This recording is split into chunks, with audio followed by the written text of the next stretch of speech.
हाँ जी, तो क्या हाल है। उम्मीद करता हूँ बहुत अच्छे। खैर, तो एक बार फिर स्वागत है आप लोगों का अकाउंट्स अवेलेबल है के इस प्लेटफॉर्म पर। तो कंपनी अकाउंट्स शेयर कैपिटल पढ़ रहे थे हम। अगर नहीं जाना और पढ़ा तो कंप्लीट प्लेलिस्ट बनी है और जाकर अपने लेक्चर चेकआउट करिए। बढ़िया एकदम शानदार कंसेप्ट अपने प्रिपेयर करिए। खैर, तो कॉल्स इन एरियर्स एक बहुत बड़ी समस्या जो आज के क्लास के अंदर हमें टैकल करनी है कि कभी कभी मेरे क्या दिल में ये ख्याल आता है, क्या ख्याल आता है मेरे बाबू, तो कि कॉल्स इन एरियर्स का वर्किंग नोट आपको बनाना पड़ता है। तो देखो, आमतौर पर कॉल्स इन एरियर्स के बारे में क्या जानते हैं हम कि शेयर होल्डर डिफॉल्ट जब करता है तो एक खास तरह का अकाउंट ओपन किया जाता है। कौन सा? Calls in arrears. लेकिन कभी कभी ये कॉल्स इन एरियर्स में ऐसी कॉम्प्लेक्सिटीज आती हैं जिसकी वजह से इसका एक खासम खास अपना दीवाने आम नहीं, खासम खास एक वर्किंग नोट बनाना पड़ता है। और वो कैसा वर्किंग नोट है, कौन सा वर्किंग नोट है, कैसे बनाया जाता है, आज की क्लास के अंदर देखना है। खैर, तो बेसिकली जरा आराम से आओ, जरा करते हैं। सबसे पहले कॉल्स इन एरियर्स की बेसिक सी कंसेप्चुअल बातें करते हैं कि क्या जानते हैं हम कॉल्स इन एरियर्स के बारे में मेरे बाबू। तो जब कहीं भी कोई भी शेयर होल्डर किसी भी एक पर्टिकुलर कॉल पर डिफॉल्ट कर देता है, तो ऐसे में ये खास अकाउंट का जन्म होता है which is known as a calls in arrears. यानी कॉल्स इन एरियर्स ये अकाउंट क्रिएट कब होता है? तो मेरे बाबू, मेरे बच्चा, जब कहीं भी कोई भी शेयर होल्डर डिफॉल्ट करता है तो तब ये क्रिएट होता है। और इसका नेचर क्या है? तो इसका नेचर है डेबिट। यानी अकाउंटिंग के दौरान हम इसे, जर्नल एंट्री के दौरान हम इसे क्या करते हैं? तो इसे डेबिट करते हैं। अब जरा आराम से, डेबिट तो करते हैं, कोई दिक्कत की बात नहीं। लेकिन दो तरह की सिचुएशन हम बोल सकते हैं कि कभी कभी हम इसे डायरेक्टली रिकॉर्ड करते हैं। और देखो, आज की क्लास के अंदर वो दोनों ही सिचुएशन हम टैकल करके चलेंगे कि कब हम इसे डायरेक्टली रिकॉर्ड करते हैं और कब हम इसके केस में एक खास तरह का, एक खास परिस्थितियों में होने वाला, बनने वाला वर्किंग नोट प्रिपेयर करते हैं, जिस सिचुएशन में आप डायरेक्टली कॉल्स इन एरियर्स की अमाउंट नहीं निकालोगे बल्कि आपको बकायदा अलग से इसकी कैलकुलेशन करनी पड़ेगी। तो कैसे करते हैं, कब करते हैं, जरा सुनते हैं। तो देखो, हम लोग जानते हैं कि जो हमारे ये शेयर कैपिटल के क्वेश्चन होते हैं मेरे बच्चा, तो आमतौर पर सबसे पहली कॉल कौन सी होती है? एप्लीकेशन की कॉल। आमतौर पर नेक्स्ट कॉल कौन सी होती है? अलॉटमेंट की कॉल, एंड सो ऑन। उसके बाद में फर्स्ट कॉल होती है, फाइनल कॉल होती है, वगैरह वगैरह। आमतौर पे ऐसा ही होता है। हाँ, कभी कभी क्वेश्चंस के अंदर, बहुत रेयरली क्वेश्चंस के अंदर ऐसा भी होता है कि पहली ही कॉल का नाम वो रख देते हैं एप्लीकेशन एंड अलॉटमेंट। हालांकि आमतौर पे ऐसा नहीं होता, लेकिन कभी कभी तो होता है मेरे बच्चा। तो जरा आराम से, अगर एप्लीकेशन एंड अलॉटमेंट नाम रखा हुआ है और अगली कॉल का नाम है फर्स्ट कॉल, एंड देन फिर उसके बाद में अगली कॉल का नाम है फाइनल कॉल, तो देखो कॉल्स इन एरियर्स का वर्किंग नोट कब बनता है, तो मैं सबसे पहले ये डिस्कस करने वाला हूं। तो जरा आराम से, जब कभी भी क्वेश्चन में ओवर सब्सक्रिप्शन हो। पहली खास बात क्या है कि क्वेश्चन में ओवर सब्सक्रिप्शन हो, यानी ओवर सब्सक्रिप्शन का मतलब क्वेश्चन में एक्सेस मनी आएगी और वो एक्सेस मनी एप्लीकेशन से निकलकर कहां जाती है? अगली कॉल पर जाती है, अगर प्रोराटा अलॉटमेंट हो रही है। भाई, अगर एक्सेस मनी आप रिफंड कर रहे हो due to rejection of shares, हम लोग जानते हैं ओवर सब्सक्रिप्शन का मतलब क्या होता है। या तो हम शेयर्स को रिजेक्ट कर देते हैं, या हम शेयर्स को प्रोराटा अलॉट करते हैं मेरे बाबू। और जब कहीं भी हम शेयर्स को प्रोराटा अलॉट करते हैं तब हम अगली कॉल पे पैसे को एडजस्ट कर देते हैं। तो अगर शेयर होल्डर इस कॉल पे डिफॉल्ट कर दे, तो आपका वर्किंग नोट बनता है। फॉर एग्जाम्पल, पहली कॉल का नाम एप्लीकेशन अलॉटमेंट है, यहां से एक्सेस मनी निकलेगी, कहां जाएगी? शेयर फर्स्ट कॉल पे। तो अगर शेयर होल्डर इस कॉल पे डिफॉल्ट कर दे मेरे बाबू, तो तब आपका वर्किंग नोट बनता है। हाँ, आमतौर पर तो जो नेक्स्ट कॉल होती है वो अलॉटमेंट की होती है। तो अगर रूल्स के अंदर मैं कुछ लिखूं तो रूल्स के अंदर तो मैं लिख सकता हूं कि अगर आमतौर पर जो शेयर होल्डर है वो डिफॉल्ट ऑन अलॉटमेंट करे, क्योंकि देखो आमतौर पर तो क्या होता है कि एप्लीकेशन की कॉल से खिसक के निकल के पहुंचती है एक्सेस मनी, कहां? अलॉटमेंट पर। और अलॉटमेंट पे शेयर होल्डर डिफॉल्ट करेगा तो आपको वर्किंग नोट बनाना पड़ेगा। क्यों बनाना पड़ेगा, कैसे बनेगा वर्किंग नोट, वो सब आज की क्लास में, इस लेक्चर में, इस वीडियो में शानदार तरीके से जानने वाले हैं। पहले ये जानना है कि वर्किंग नोट बनता कब है। तो जरा आराम से, जब कहीं भी ओवर सब्सक्रिप्शन का केस होगा, ऐसी कॉल जिस पर एक्सेस मनी जा रही है, वहां पर अगर डिफॉल्ट होगा तो आपको वर्किंग नोट बनाना पड़ेगा। यानी इस केस में आपको वर्किंग नोट जरूर बनाना पड़ेगा। हां, अगर उसके बाद की किसी कॉल पर, अगर उसकी बात की किसी कॉल पर डिफॉल्ट हो, फॉर एग्जांपल फर्स्ट कॉल पर डिफॉल्ट हो, तो क्या यहां कोई वर्किंग नोट बनाना है? तो मेरे बाबू, मेरे बच्चा, नहीं, यहां आपको कोई वर्किंग नोट नहीं बनाना। तो अगर जिस कॉल पर एक्सेस मनी जा रही है, अगर उस कॉल पे डिफॉल्ट है, तो उस सिचुएशन में तो आपको वर्किंग नोट बनाना पड़ेगा। लेकिन अगर उससे आगे की किसी कॉल पर शेयर होल्डर डिफॉल्ट करे, तो मेरे बच्चा, मेरे बाबू, आपको कोई भी वर्किंग नोट नहीं बनाना। आप सीधे सीधे कॉल्स इन एरियर्स को रिकॉर्ड करते हैं। कैसे रिकॉर्ड करते हैं? रिलेवेंट शेयर होल्डर के जितने शेयर्स हों और इनटू कॉल, जितने की वो कॉल है जिस पर उसने डिफॉल्ट किया है, तो आप सीधा सीधा डायरेक्टली रिकॉर्ड कर लेते हैं। आपको कोई भी किसी भी तरह के कोई वर्किंग नोट की जरूरत नहीं रहती मेरे बाबू। तो जरा आराम से देखो, बातें तो कर ली हैं हमने, अपेरेंटली डिस्कशन तो कर लिया है ऊपरी ऊपरी तरह से कि हाँ, जब कहीं भी एक्सेस मनी जिस कॉल पर जाती है, अगर उस कॉल पर डिफॉल्ट होगा तो आपका वर्किंग नोट बनेगा। अब ये बनेगा कैसे, ये बनेगा कैसे और बनाने की आफत क्यों आ रही है, क्यों बनाया जा रहा है, तो ये अभी आराम से समझना शुरू करते हैं क्वेश्चन की मदद से। जब तक अभ्यास नहीं करेंगे, क्वेश्चन नहीं करेंगे, तब तक बातें कैसे समझ। तो सबसे पहले एक क्वेश्चन देखते हैं जिसमें और अच्छे तरीके से बातें समझ में आएंगी, जहां हम देखेंगे बाकायदा ओवर सब्सक्रिप्शन भी होगा, जहां क्वेश्चन में शेयर होल्डर एप्लीकेशन से कहां जाती है एक्सेस मनी? अलॉटमेंट पे। तो अलॉटमेंट पे डिफॉल्ट भी करेगा, हम उसका वर्किंग नोट भी बनाएंगे, और फिर वो उससे अगली कॉल पे भी डिफॉल्ट करेगा, तो हम उसका वर्किंग नोट नहीं बनाएंगे। तो इस क्वेश्चन के अंदर हम सारी ही बातें बोल देंगे, सारी ही बातों का कंक्लूजन बना लेंगे मेरे बाबू। तो फॉर्मेट के अनुसार तो, और क्वेश्चन तो आमतौर पर क्या होते हैं मेरे बच्चा, सबको मालूम है कि शेयर कैपिटल के अंदर जर्नल एंट्री पूछी जाती है। सर जी जर्नल एंट्री पूछते हैं, तो जर्नल एंट्री करेंगे हम लोग। और देखो, ऑब्वियसली बात है कि लेक्चर नंबर 9 है, तो मैं बेसिक बातें तो उम्मीद करता हूं जानते हैं आप कि बेसिक जर्नल एंट्रीज क्या होती हैं, डिफॉल्ट पर कॉल्स इन एरियर्स डेबिट होता है, क्रेडिट होता है, ये बेसिक जो बचकानी सी बातें हैं, ये जानते हैं हम। और अगर अभी हम बच्चे हैं, अगर हमें नहीं मालूम शेयर कैपिटल क्या है क्या नहीं, तो जैसा कि मैंने कहा कि लेक्चर नंबर 1 to 8 देखिए, बारी बारी से देखिए, सारा का सारा कंसेप्ट ना बन गया तो कहना, तो अच्छे तरीके से, शानदार तरीके से आओ, प्रेम से बोले राधे राधे, और आओ पढ़ाई करते हैं शुरू। तो देखो, क्वेश्चन के सबसे पहले अपेरेंटली फैक्ट्स जान लेते हैं क्या है। तो हमने कितने शेयर्स इशू किए? हमने 10,000 शेयर इशू किए। हमने कितने शेयर इशू किए? हमने 10,000 शेयर इशू किए, और एक शेयर कितने का है? 10 रुपए का है मेरे बाबू। और कॉल का बाइफरकेशन भी उन्होंने दिया हुआ है कि 3 रुपए जो की है वो एप्लीकेशन पे है, 3 रुपए जो की है वो एप्लीकेशन पे है, 5 रुपए अलॉटमेंट पे है, और balance first and final call पे लेने की बात कर रहे हैं। तो सबसे पहले अगर मैं अपेरेंटली कुछ बोलूं कि भाई एप्लीकेशन पर कितना पैसा है, तो एप्लीकेशन पर 3 रुपए की बातें चल रही हैं। ठीक है जी, एप्लीकेशन 3। उसके अगली कॉल जो की है अलॉटमेंट की, वो कितने की है? 5 रुपए की है, क्वेश्चन ने बताया हुआ है। और balance on first and final call, तो बताओ मेरे बाबू, ये जो आखिरी कॉल है फर्स्ट एंड फाइनल कॉल, ये कितने की होगी? तो देखो, एक टोटल शेयर है 10 रुपए का, 10 में से 2 और 5 यानी 3 और 5 यानी 8 रुपए की बात हो गई है। तो कितना आएगा? 10 में से माइनस कर देंगे हम ये 3 और 5, 8 रुपए, तो यहां पर ये मेरा 2 रुपए आएगा। तो फर्स्ट एंड फाइनल कॉल हमारी 2 रुपए की होगी, सबसे पहले ये हमने पता किया। देन उसके बाद में देखो, हमने इशू कितने किए थे? शेयर हमने इशू किए थे 10,000 शेयर। जबकि आगे चलकर लिखा हुआ है कि एप्लीकेशन कितने की आ गई? एप्लीकेशन आ गई ज्यादा। तो सर जी, ये हो गया हमारा ओवर सब्सक्रिप्शन का क्वेश्चन। अब देखो, ओवर सब्सक्रिप्शन जब कभी भी होता है, तो जो भी फालतू एप्लीकेशन होती है, अब जैसे 5,000 की फालतू एप्लीकेशन आ रही है, हमने इशू किए 10,000, एप्लीकेशन आई 15,000, तो जो भी फालतू एप्लीकेशन आती हैं, तो उन्हें काफी बार हम रिजेक्ट कर देते हैं। बट यहां हमने रिजेक्ट नहीं किया है। जो अलॉटमेंट है वो प्रोराटा बेसिस पे की गई है। और अगर याद ना हो तो याद दिला देता हूं, जब कहीं भी प्रोराटा अलॉटमेंट का केस होता है, तो जो भी एक्सेस मनी होती है, जो भी फालतू पैसा होता है, उसको हम एडजस्ट कर देते हैं। कहां एडजस्ट कर देते हैं मेरे बाबू? तो हम एडजस्ट कर देते हैं towards next call, which is a share allotment. यानी हम शेयर अलॉटमेंट पे पैसे को एडजस्ट कर देते हैं। और ये बात कैसे रिकॉर्ड की जाएगी, कैसे लिखी जाएगी, तो वो अभी देखते हैं। तो जरा आराम से सबसे पहली जर्नल एंट्री के साथ में आओ जरा करें श्री गणेश।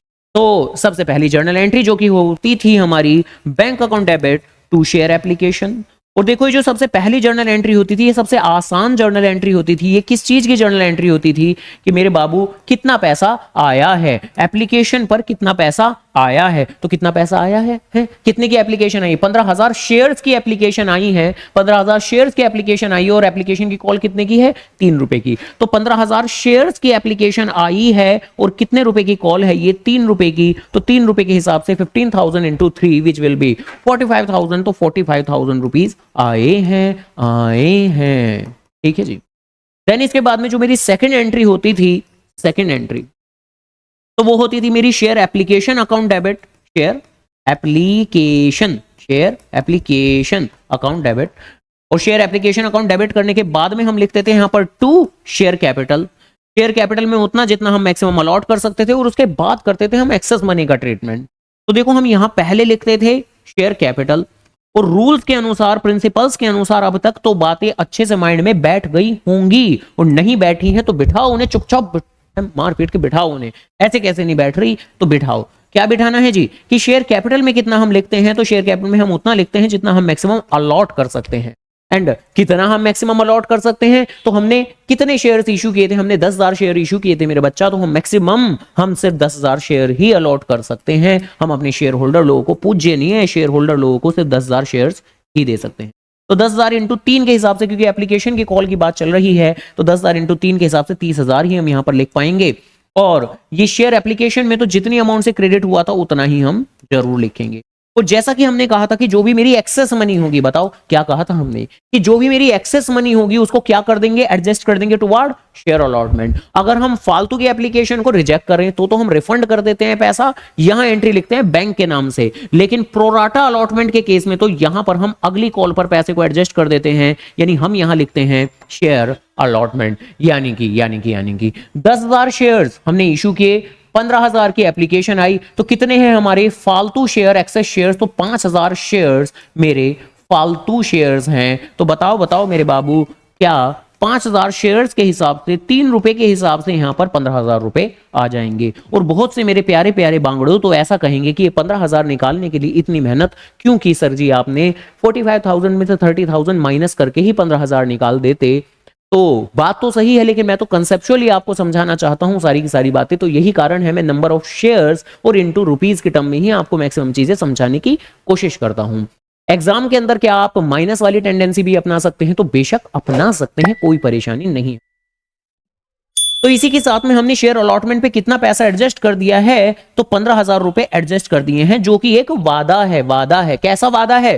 कि हमने अपने शेयर होल्डर लोगों से कहा है कि हे शेयर होल्डर लोग, आपका 15,000 रुपए हमारे पास है, हे शेयर होल्डर लोग आपका 15,000 रुपए हमारे पास में है, और हम ये पैसा आपका जल्द ही अगली कॉल पे एडजस्ट कर रहे हैं, यानी आप अगली कॉल पे कम पैसा दे देना। तो जरा आराम से, अब अगली कॉल की एंट्री क्या होगी भाई? आगे हम एंट्री किया करते हैं। कौन सी एंट्री? शेयर अलॉटमेंट की। पहले करते हैं ड्यू की एंट्री। क्या ड्यू की एंट्री याद है? याद होनी चाहिए। Relevant call to share capital, relevant call account debit to share capital. तो relevant call to share capital and then उसके बाद में बैंक टू रिलेवेंट कॉल। बताओ ऐसी तो करते थे। बोलना शुरू किया, शीशे के सामने बंद कमरे के अंदर लाल बत्ती जला के क्या बोलना शुरू किया? Relevant call to share capital, bank to relevant call. बता दो सबको चीख चीख के, चिल्ला चिल्ला के, relevant call to share capital, bank to relevant call. तो खैर ये बैंक टू रिलेवेंट कॉल यानी शेयर अलॉटमेंट। हालांकि यहां पर एक मिनट के, ये जरा थोड़ा, हाँ क्यों किया मैंने? क्योंकि हमें थोड़ी स्पेस चाहिए, और क्यों स्पेस चाहिए वो अभी पता लग जाएगा। तो क्वेश्चन में लिखा हुआ है कि एक होल्डर है, एक हमारा प्यारा सा होल्डर है जिसने अप्लाई किया था 900 शेयर्स के लिए, और ये फेल हो गया अलॉटमेंट का पैसा देने में। अलॉटमेंट के पैसे पर इसने डिफॉल्ट कर दिया, पैसा ये नहीं दे पाया मेरे बाबू। तो इसी के साथ में यहां पर एक खास account which is known as a calls in arrears, तो मेरा डेबिट किया जाएगा। तो कॉल्स इन एरियर्स भी यहां पर मेरा डेबिट होगा। देखो सबसे पहले ड्यू की एंट्री तो मेरी नॉर्मली हो जाएगी। सबसे पहली बात, माना हमारी एप्लीकेशन आई है 15,000 शेयर्स की, लेकिन अब तो ये मायने नहीं रखती। आपके कितने शेयर्स आपने इशू किए हैं? 10,000। तो अब तो आगे की जितनी भी एंट्री चलेंगी वो 10,000 शेयर्स के हिसाब से चलेंगी। तो 10,000 शेयर्स इंटू अलॉटमेंट की कॉल है आपकी कितनी? 5 रुपए की, तो इंटू में 5।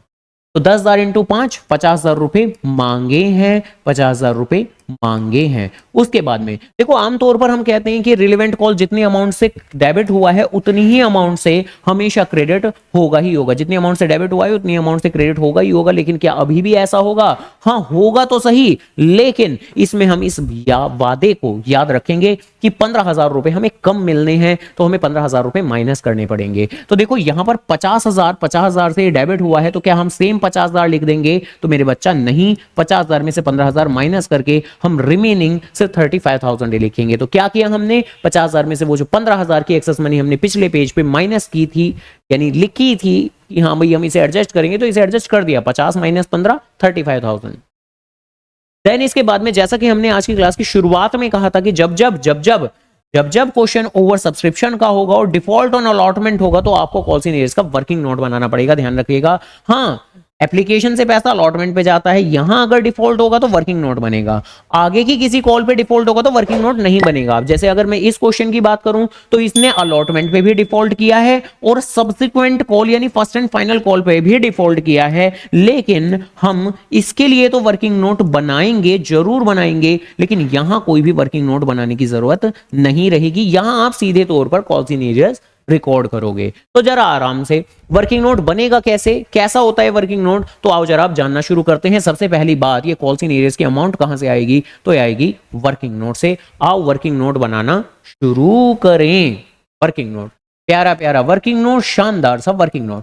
देखो आपको ये जो वर्किंग नोट बनाना होता है ये शेयर होल्डर स्पेसिफिक बनाना होता है, उस शेयर होल्डर का बनाना होता है, उस शेयर होल्डर की शुरुआत से लेके आखिरी तक की पूरी कहानी आपको घड़नी पड़ती है कि उस शेयर होल्डर ने एक जमाने पहले कितने शेयर्स के लिए अप्लाई किया, उस शेयर होल्डर को आज की डेट में कितने शेयर्स अलॉट किए गए, ऐसे करके पूरी कहानी। जैसे जैसे उस शेयर होल्डर ने, अगर मैं बात करूं यहां लिखा है A holder who applied for 900 share, तो देखो उसके दो शेयर्स होते हैं, एक होते हैं अप्लाइड शेयर्स, एक होते हैं अलॉटेड शेयर्स। और ऑब्वियसली क्वेश्चन में प्रोराटा अलॉटमेंट है, यानी कंपनी ने प्रोपोर्शनेट अलॉटमेंट किया है। And proportionate allotment, pro rata allotment का मतलब है आप जितने शेयर्स के लिए अप्लाई करोगे उसके प्रोपोर्शन में हम आपको थोड़े कम शेयर्स देंगे। तो प्रोराटा अलॉटमेंट का मीनिंग यही होता है कि जहां कंपनी आप जितने शेयर्स के लिए अप्लाई करते हो उतने शेयर्स नहीं देती, यानी थोड़े कम शेयर्स देती है। जरा आराम से, माना पर्टिकुलर शेयर होल्डर ने अप्लाई तो किया है 900 शेयर्स के लिए, कितने शेयर्स के लिए मेरे बाबू? तो पर्टिकुलर शेयर होल्डर ने 900 शेयर्स के लिए अप्लाई किया है, तो यहां तो लिखूंगा मैं 900 शेयर्स, लेकिन अब मुझे अलॉटेड शेयर्स नहीं मालूम है, मुझे अलॉटेड शेयर्स नहीं मालूम है, मुझे निकालने पड़ेंगे अलॉटेड शेयर्स कि उसे आखिर मिले कितने शेयर्स। जिसके लिए आप क्या करोगे, सबसे पहले क्वेश्चन के अंदर अप्लाइड वर्सेस अलॉटेड के बीच में एक रेशो पता करने की कोशिश करोगे। क्वेश्चन के अंदर हमने कितने शेयर्स की एप्लीकेशन आई है, 15,000 शेयर्स की एप्लीकेशन आई है, जबकि हमने ओवरऑल अलॉटमेंट कितनी की है, 10,000 शेयर्स की।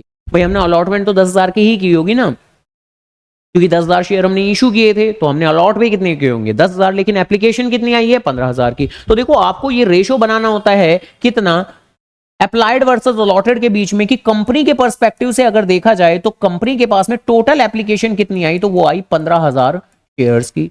कंपनी ने टोटल शेयर्स अलॉट कितने किए होंगे, तो कंपनी ने टोटल शेयर्स अलॉट किए होंगे 10,000 शेयर्स। तो यहां से अगर आप एक रेशियो ड्रॉन करने की कोशिश करोगे तो बड़ा आसान, 3 0 कैंसिल हो गई, 3 0 कैंसिल हो गई, 5 3 जा 15 और 5 2 जा 10, यानी रेशियो इज 3:2। तो सबसे पहले आपको रेशियो पता करना होता है। रेशियो कैसे पता करते हो आप? Total application versus total allotment, total application versus total allotment. और शेयर होल्डर के अप्लाइड शेयर तो आपको पता है, अब आपको अलॉटेड निकालने, आपको शेयर होल्डर की पूरी कहानी गढ़नी पड़ेगी, शुरुआत से लेके आखिरी तक की पूरी कहानी बनानी है। जरा आराम से, अब ये कैलकुलेशन कैसे की जाएगी जरा ध्यान से देखिएगा। जहां हो उससे डिवाइड करिए, जहां पहुंचना है उससे मल्टीप्लाई करिए, जहां हो उससे डिवाइड करो, जहां पहुंचना है उससे मल्टीप्लाई करो। अंदर आत्मा तक बसा लो इस बात को, जहां हो उससे डिवाइड करेंगे, जहां पहुंचना है उससे मल्टीप्लाई करेंगे मेरे बाबू। तो कहां हैं हम? अप्लाइड शेयर्स पे हैं, तो 900 शेयर्स डिवाइडेड, जहां हो उससे डिवाइड करो तो 3 से डिवाइड करेंगे, जहां पहुंचना है उससे मल्टीप्लाई करो तो 2 से मल्टीप्लाई करेंगे। तो इस तरीके से इसके 600 शेयर्स निकल के आ गए अलॉटेड। जैसा कि हमने कहा था प्रोराटा अलॉटमेंट में थोड़े कम शेयर्स मिलते हैं, तो कहानी ये बनी है हमारी कि इसने 900 शेयर्स के लिए अप्लाई किया और इसे 600 शेयर्स मिले हैं, थोड़े कम शेयर्स मिले हैं, ऑब्वियस सी बात है थोड़े कम शेयर्स मिले हैं, तो क्या कंपनी के पास इस शेयर होल्डर का थोड़ा फालतू पैसा, थोड़ी एक्सेस मनी आ गई होगी या नहीं आई होगी? बताओ भाई, इसने मांगे ज्यादा शेयर्स, इसे मिले कम शेयर्स, तो बिल्कुल आ गई होगी सर जी। है कितनी आ गई होगी? देखो एक्सेस मनी कैलकुलेट होती है एक्सेस शेयर्स इनटू एप्लीकेशन की कॉल। एक्सेस मनी कैसे कैलकुलेट होती है? एक्सेस शेयर्स इनटू एप्लीकेशन की कॉल। एक्सेस शेयर्स कितने होंगे? 900 में से 600 माइनस करके 300 शेयर्स मेरे एक्सेस शेयर्स होंगे, और एप्लीकेशन की कॉल तो जानते ही हो आप लोग, क्वेश्चन में कितने की है? 3 रुपए की है, तो इसकी एक्सेस मनी फाइनली कितनी होगी? 3 से मल्टीप्लाई करके आपकी 900 रुपए की, 900 रुपए।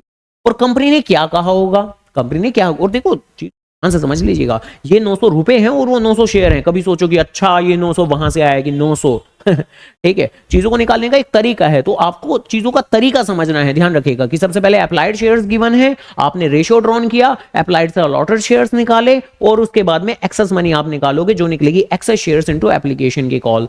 एक्सेस शेयर्स 900 माइनस 600, 300 शेयर्स हैं, एप्लीकेशन की कॉल 3 रुपए की है, तो अकॉर्डिंगली 900 रुपए हमारे फालतू पैसा है। जो कंपनी ने वादा किया कि हम आपके अलॉटमेंट पे एडजस्ट करेंगे, तो अलॉटमेंट की कॉल पर सबसे पहले हम लिखेंगे कितना पैसा मांगा जाएगा, कितना पैसा मांगा जाएगा। तो अलॉटमेंट की कॉल पर आप शेयर होल्डर से अलॉटेड शेयर्स के हिसाब से which are 600 shares, which are 600 shares, तो 600 शेयर्स के हिसाब से पैसा मांगेंगे। और अलॉटमेंट की कॉल, अलॉटमेंट पे पैसा तो अलॉटमेंट की कॉल से ही मांगोगे ना, अलॉटमेंट की कॉल है 5 रुपए की, तो 5 रुपए के हिसाब से देखा जाए तो आप तो टोटल 3000 रुपए मांगोगे।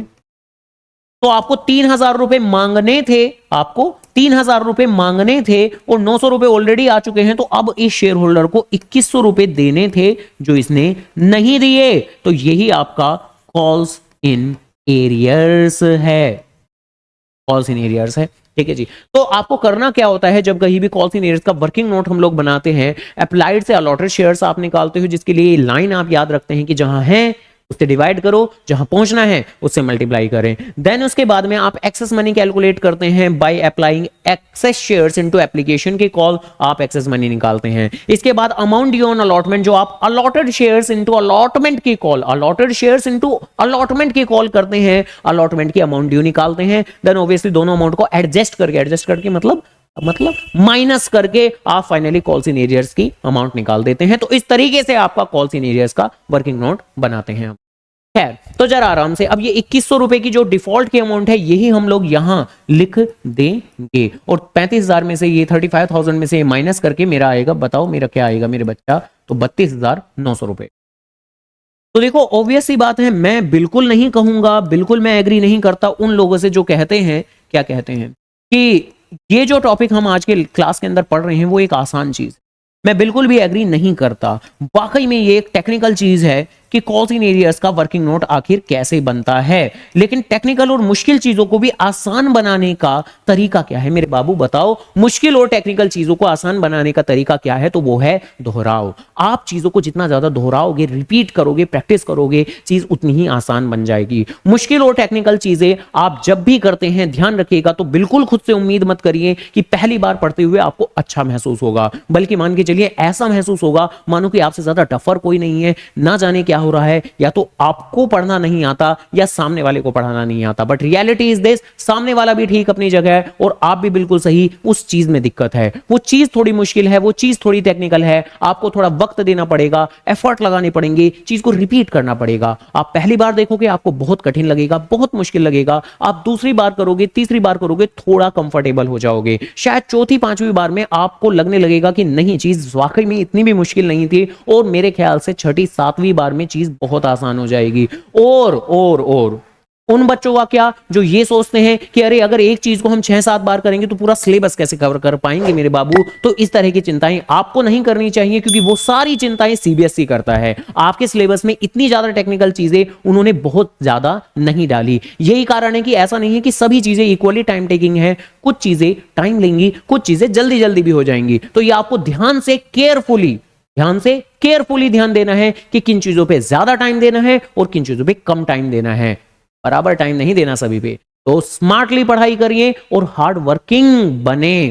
खैर, वापस आ जाते हैं, तो share first and final call account debit to share capital and then bank to share first and final call, bank to share first and final call. और अब यहां पर भी क्योंकि क्या शेयर होल्डर ने इस कॉल पे भी डिफॉल्ट किया है, यस इस कॉल पे भी डिफॉल्ट किया है, तो ऑब्वियसली यहां पर भी मेरा कॉल्स इन एरियर्स डेबिट हो जाएगा। अब जरूर तो नहीं है कि हमेशा बैंक को ही ऊपर लिखो, आप कॉल्स इन एरियर्स को भी ऊपर लिख सकते हो, कोई परेशानी नहीं है। सबसे जो आखिरी कॉल है वो कितने की है, 2 रुपए की है। तो अब तो 10,000 शेयर्स के हिसाब से 2 रुपए के हिसाब से, तो 10,000 शेयर्स के हिसाब से 10,000 शेयर्स के हिसाब से 2 रुपए के हिसाब से 20,000 रुपए, 20,000 रुपए। और रिलेवेंट कॉल जितनी अमाउंट से डेबिट होता है उतनी ही अमाउंट से क्रेडिट होता है, तो अकॉर्डिंगली यहां पर भी 20,000 रुपए।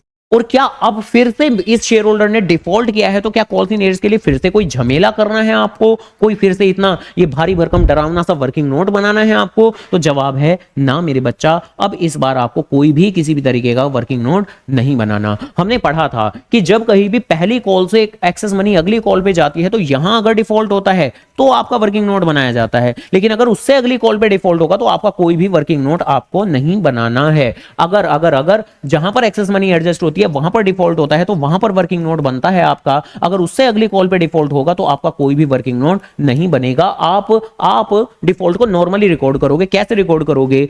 रिलेवेंट शेयर होल्डर के अलॉटेड शेयर्स को रिलेवेंट कॉल से मल्टीप्लाई करके। तो उम्मीद करता हूं ये क्लैरिफिकेशन तो बहुत अच्छे से मिल चुकी होगी कि कब वर्किंग नोट बनता है और कब वर्किंग नोट नहीं बनता। तो जरा आराम से, अब यहां हमें डिफॉल्ट रिकॉर्ड करना है, तो रिलेवेंट शेयर होल्डर के कौन से शेयर, अलॉटेड शेयर, ध्यान रखना क्वेश्चन में कौन से दिए थे, अप्लाइड शेयर। क्या आप अप्लाइड शेयर से डिफॉल्ट रिकॉर्ड करोगे? तो जवाब है ना। आपने ये जो वर्किंग नोट में इसके अलॉटेड शेयर्स निकाले थे 600 शेयर्स, इनसे डिफॉल्ट को रिकॉर्ड करोगे आप, तो 600